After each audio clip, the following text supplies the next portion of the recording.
My name is Chuck Frost, and I'm the Director of Youth and Young Adult Ministry for the Catholic Diocese of Savannah.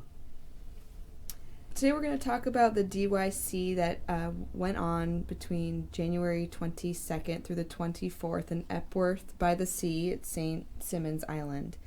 How many people do you think came to the event this year? It was between 350 and 400. I believe the final count was around 350, but with all the band members and everything, we probably had actually 400 people in the room at once, and that's about what it's been in the past years. Was there a specific theme this year to the retreat? The theme is more of just gathering our youth together in unity and giving. The whole purpose of the event is to inspire them and to really motivate them to live out their faith, and so we pretty much use whatever means we can to do that. And usually a theme hasn't really worked for us. That doesn't mean we won't do one in the future. And would you say there was a highlight throughout the weekend during this retreat? Yes. Something that stands out? A singular highlight for sure.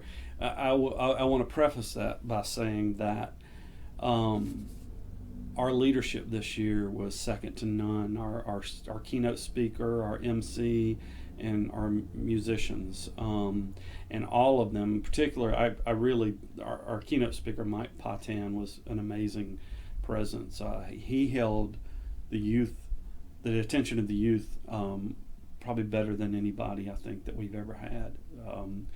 But yeah, there was a high point this year that I think that stood out. It's something we hadn't done before. We closed off Saturday nights the events with a moment of adoration. We brought in the host, Father Tim McEwen led that. He brought in the monstrance and placed it on a tower with candles, and while Matt and his band played music to enhance the prayer. And that was a real intense, very spiritual moment. I mean, you could hear people sniffling because it was so quiet, and you could just hear people crying, and it moved me. The adoration that night really, I found personally, it impacted me personally, but it was palpable in the room, the presence of God. So I would say that would be the singular highlight. And how long does it generally take to recover from this kind of event?